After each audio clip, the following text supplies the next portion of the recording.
That whole performance was despicable. Hi DVDers, welcome to the channel. Today we're going to be talking about Pressure Cooker, which is a reality cooking competition that's streaming on Netflix. Be sure to like, subscribe, hit that notification bell so you know when I post new videos. The second you hear that ticket prints, you immediately go to, what am I firing next? I watched this and I liked it so much. I was like, yeah, I have to talk about this. It kind of reminded me of Cutthroat Kitchen, but a lot better. Living under one roof, 11 chefs use culinary skills and strategic plays in a tense cooking contest where they vote on who among them will win $100,000. And it's exactly like it's described. So I'm just going to be going over each cook one by one. And we'll start with Sergey. Sergey came in hot. Honestly, I didn't like him when I first saw him because he's always that one, like in Hell's Kitchen or Top Chef, the one who comes in and is like, oh, I'm this, I'm that, I can do this, I can do that. And I didn't really like him, but after like, I think a couple episodes, you kind of figure out that he's kind of like a teddy bear.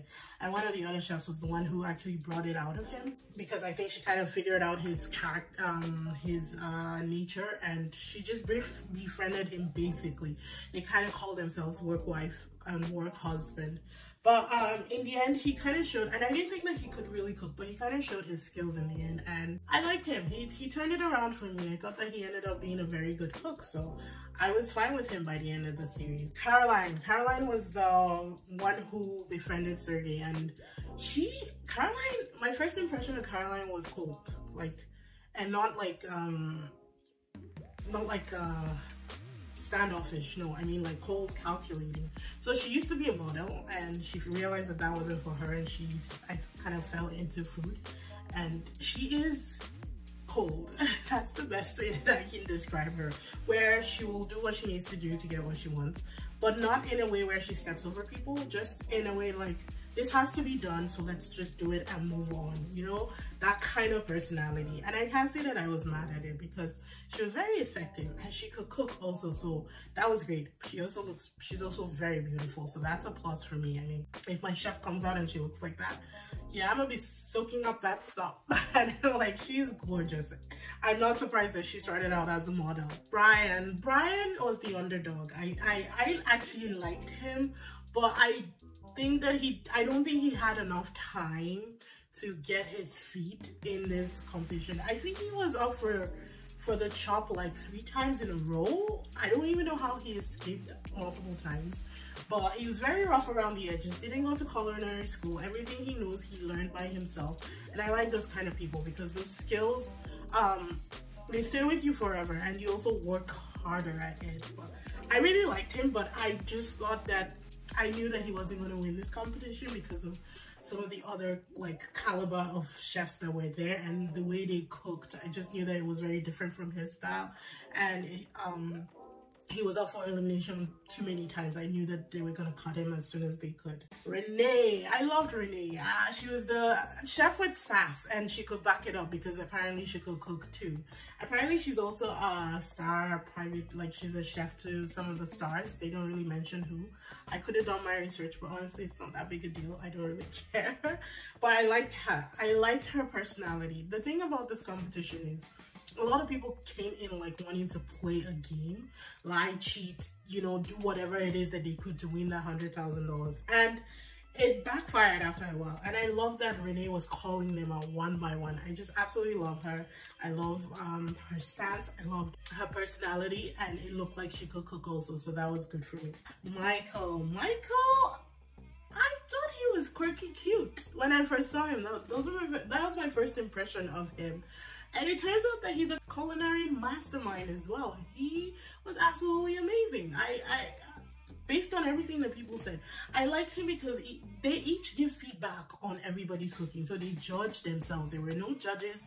There were no extra people. Everything, all their instructions come from a ticketing machine, kind of like at a restaurant, and they were their own judges. So Michael was not shy to tell you what he thought about your food.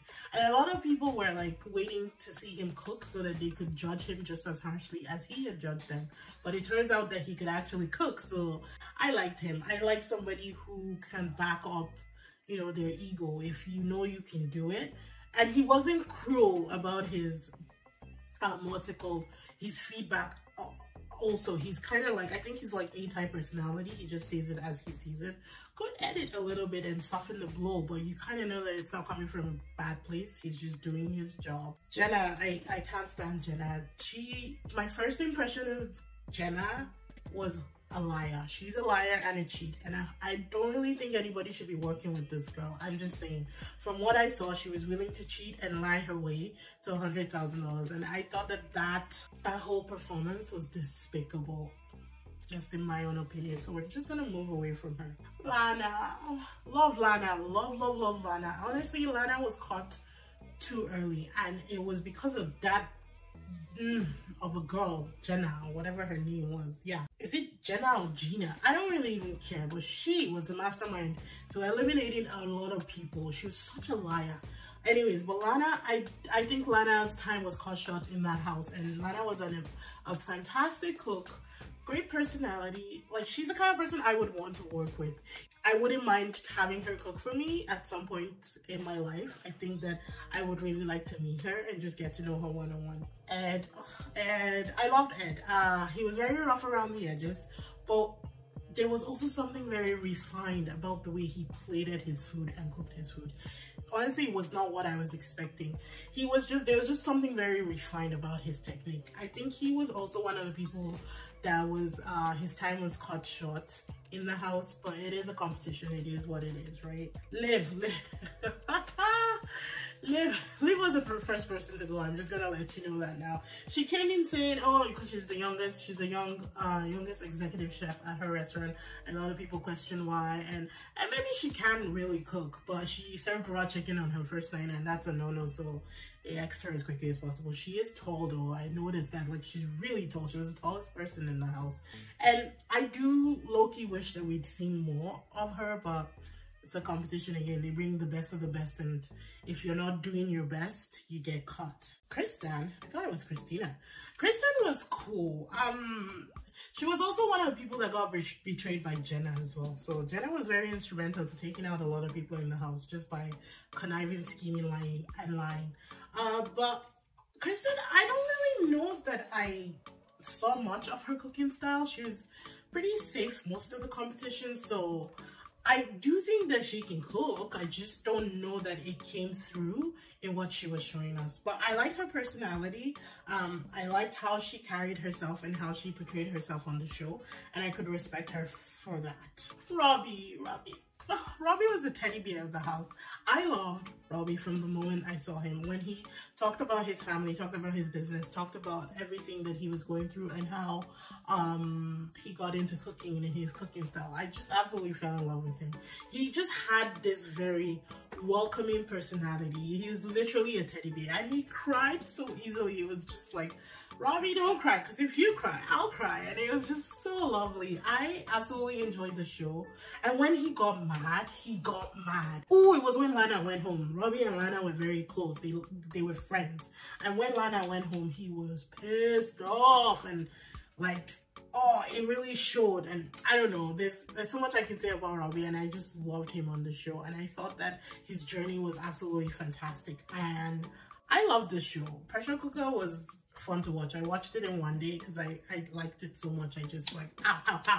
I just kept watching it, and yeah, I was down for it, man. I was absolutely there for it. So check it out. It's streaming on Netflix. Hope you enjoyed that. Be sure to like, subscribe, hit that notification bell so you know when I post new videos, and I'll see you in the next one.